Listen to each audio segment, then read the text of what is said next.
Assalamualaikum warahmatullahi wabarakatuh. Halo anak-anak kelas 4, apa kabar kalian hari ini? Alhamdulillah semuanya dalam keadaan sehat ya. Sudah sarapan belum? Ya alhamdulillah. Jadi anak-anak, hari ini tanggal 9 Oktober 2021, apakah ada yang tidak masuk? Semuanya masuk ya? Ya. Jadi pada hari ini kita akan melanjutkan pembelajaran di minggu lalu tentang tema 2 subtema 1 mengenai sumber energi pembelajaran yang pertama. Apakah kalian sudah siap belajar hari ini bersama Ibu? Ya, sudah siap ya? Nah, namun sebelum itu kita berdoa dulu ya. Mari kita membaca doa belajar bersama-sama. Ibu yang pimpin ya. Bismillahirrahmanirrahim. Raditu billahi robba wa bil islami dina wa bi muhammadin nabiyya wa rasula rabbi zidni ilma warzuqni fahma amin. Nah, semoga pembelajaran hari ini kita semua diberi kelancaran dalam menuntut ilmu sehingga kalian bisa memahami materi yang Ibu jelaskan ya. Amin. Baik, kita mulai pembelajaran hari ini ya anak-anak. Yang pertama yang akan kita pelajari hari ini yaitu mengenai macam-macam sumber energi dan juga pemanfaatannya. Energi yang pertama yang akan Ibu jelaskan yaitu energi matahari. Matahari merupakan sumber energi utama bagi makhluk hidup yang ada di bumi. Tanpa matahari tentunya makhluk hidup di dunia akan mati. Karena apa? Ya, karena manfaat matahari yang pertama adalah sebagai sumber penerangan bumi dan juga menjadikan bumi menjadi lebih hangat. Kemudian, manfaat matahari yang kedua yaitu sebagai sumber energi listrik. Perlu kita ketahui ada beberapa sumber energi listrik ya anak-anak. Yang salah satunya yaitu PLTS atau pembangkit listrik tenaga surya. Nah, pembangkit listrik ini memanfaatkan tenaga surya atau tenaga matahari untuk menghasilkan listrik. Kemudian, manfaat matahari yang ketiga yaitu fotosintesis tanaman. Tanaman memerlukan matahari sebagai proses fotosintesis atau pembuatan makanan. Nah, dalam proses fotosintesis ini, tanaman menghasilkan dua jenis yaitu karbohidrat dan juga oksigen. Karbohidrat ini dijadikan sebagai cadangan makanan bagi tumbuhan yang berbentuk glukosa. Sedangkan oksigen yang dihasilkan dilepas ke lingkungan yang biasa kita hirup atau udara oksigen ya. Nah, kemudian matahari ini juga berperan penting dalam kehidupan sehari-hari, misalnya untuk mengeringkan pakaian dan juga sebagai untuk menyehatkan tulang ya dalam bentuk vitamin D. Nah, vitamin D ini bisa kita dapat saat kita berjemur di pagi hari antara pukul 7 sampai pukul 10 pagi ya. Kemudian sumber energi kedua yang kita kenal yaitu sumber energi air. Nah, anak-anak pasti sudah tidak asing lagi ya, karena setiap hari kita menggunakan air untuk keperluan sehari-hari. Nah, air ini juga merupakan sumber energi yang sangat penting bagi makhluk hidup. Nah, manusia membutuhkan air untuk tubuhnya yaitu untuk minum agar tidak dehidrasi. Kemudian tumbuhan dan juga hewan juga memerlukan air untuk proses fotosintesis untuk tumbuhan dan hewan juga untuk minum dan sebagainya. Nah, kemudian manfaat dari air yang kita pelajari hari ini yang pertama yaitu air untuk mengairi sawah. Nah, anak-anak sering melihat ya saat Pak Petani itu mengairi sawah menggunakan air untuk merawat tanamannya.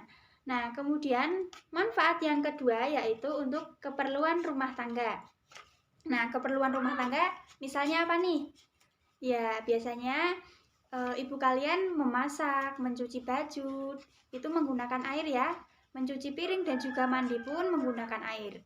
Nah, kemudian yang ketiga yaitu sumber air minum. Nah, sudah Ibu jelaskan tadi di awal bahwa air ini menjadi salah satu sumber energi yang sangat penting bagi makhluk hidup karena sebagai air minum agar kita tetap bisa melakukan aktivitas sehari-hari, baik itu untuk manusia, hewan, maupun tumbuhan.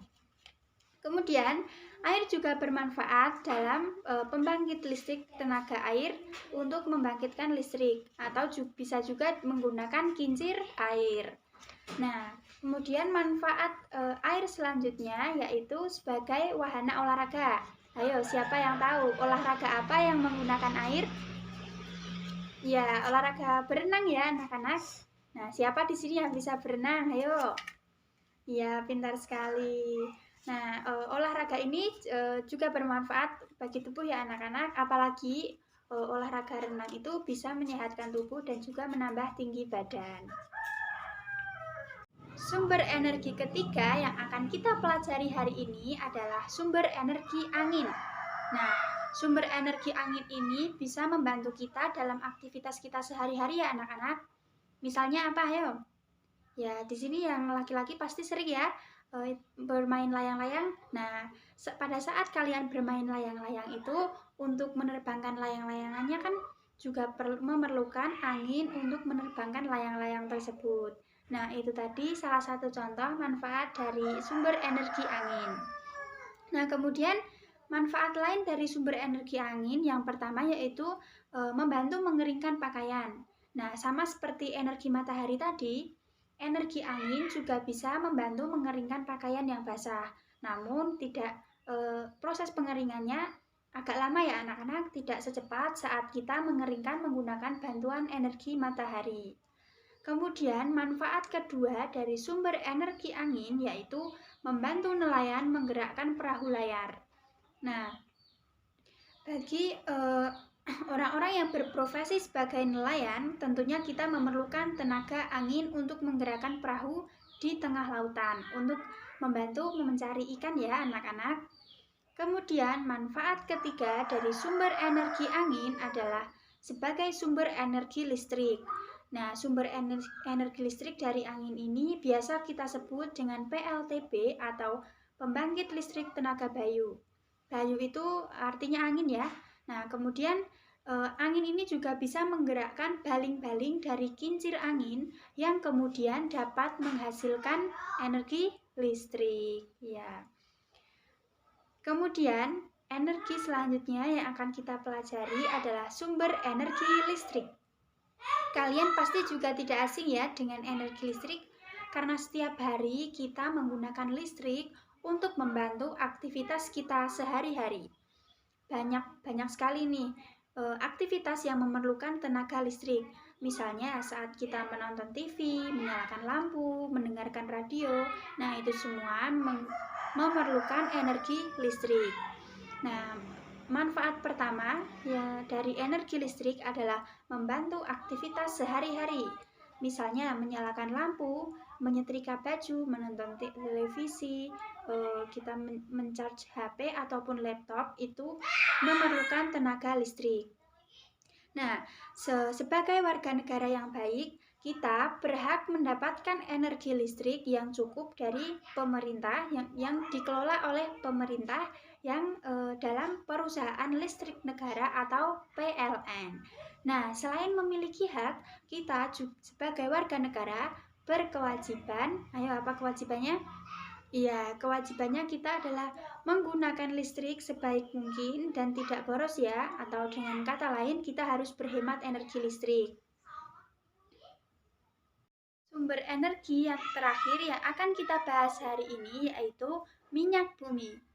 Nah, minyak bumi ini merupakan salah satu sumber energi yang keberadaannya tidak dapat diperbarui. Ada yang tahu nggak kenapa minyak bumi tidak bisa diperbarui? Belum tahu ya? Ya, jadi minyak bumi ini tidak bisa diperbarui karena proses pembentukan dari minyak bumi ini memakan waktu sangat lama ya anak-anak, bisa mencapai sampai jutaan tahun. Nah, karena itu minyak bumi menjadi salah satu sumber energi yang langka. Nah, permintaan dari minyak bumi ini dari tahun ke tahun semakin meningkat. Nah, berbanding terbalik dengan keberadaannya. Keberadaan minyak bumi semakin lama semakin menurun. Karena apa? Ya karena permintaannya semakin menurun dan juga proses pembentukannya sangat lama dan tidak bisa diperbarui. Nah, sebagai warga negara yang baik, kita berhak memanfaatkan sumber energi minyak bumi tetapi kita juga berkewajiban untuk menggunakan, mengelola, dan juga menghemat penggunaan sumber energi, yaitu minyak bumi. Nah, manfaat minyak bumi yaitu salah satunya sebagai bahan bakar kendaraan. Kendaraan apa? Ya, kendaraan seperti mobil, motor, pesawat, kereta. Nah, itu semua bahan bakarnya menggunakan bahan bakar minyak bumi. Misalnya motor itu bahan bakarnya bensin ya, bisa pertalit ataupun pertamak. Nah, bagaimana caranya kita bisa menghemat penggunaan minyak bumi? Ya, salah satunya kita meminimalisir penggunaan kendaraan bermotor. Kita bisa menggunakan kendaraan umum seperti bis atau angkot, ataupun agar lebih sehat lagi, kita bisa menggunakan sepeda ontel. Kalian ke sekolah bisa menggunakan sepeda, sekaligus untuk menghemat penggunaan minyak bumi, juga untuk menyehatkan badan. Selanjutnya anak-anak, kalian bisa membuka buku halaman 3 ya. Nah, kita baca bersama-sama teks Kisah Ali si biji energi. Kisah Ali si biji energi. Aku Ali si biji energi. Aku menanam biji-biji energi di sebuah ladang yang luas di peternakanku. Saat matahari bersinar, ada energi pada cahaya matahari. Cahaya matahari membantu biji-bijiku tumbuh menjadi tanaman-tanaman yang tinggi. Tanaman-tanamanku menyimpan energi itu di dalam akar, batang, daun, dan butiran biji yang baru. Dengan segera, aku akan tumbuh tinggi dengan daun-daun yang lebar dan biji-biji yang baru. Kamu bisa memasak dan memakan aku supaya kamu memiliki energi. Energi itu akan membantumu tumbuh, bergerak, dan berpikir. Aku juga memberi makan hewan-hewan ternak dengan beberapa bagian dari tubuhku, sehingga mereka tumbuh besar dan sehat. Nah, setelah kalian membaca teks kisah Ali si biji energi, silahkan kalian mengerjakan 4 soal yang ada di bawahnya itu ya. Soal pertama, tentukan tema bacaan kisah Ali si biji energi. Kemudian yang kedua, temukan informasi dalam bacaan kisah Ali si biji energi. Yang ketiga, tentukan gagasan pokok tiap paragraf dalam bacaan. Kemudian soal yang terakhir yang keempat, buatlah peta pikiran berdasarkan gagasan pokok yang kamu temukan. Nah, silahkan soal-soal tersebut dikerjakan di rumah sebagai PR ya anak-anak. Kemudian kita bahas di minggu depan pada pertemuan selanjutnya. Nah, kita cukupkan pembelajaran kita hari ini mengenai sumber energi. Insya Allah kita bertemu di pertemuan selanjutnya pada materi yang berbeda pula. Nah, mari kita tutup pembelajaran kita hari ini dengan membaca hamdalah bersama-sama. Alhamdulillahirabbil alamin. Semoga apa yang Ibu sampaikan dapat kalian terima dengan baik dan juga dapat bermanfaat. Ibu mohon maaf apabila dalam penyampaian terdapat tutur kata yang kurang berkenan, dan juga terima kasih ya anak-anak sudah memperhatikan dari awal sampai akhir. Wabillahi taufik wal hidayah. Wassalamualaikum warahmatullahi wabarakatuh.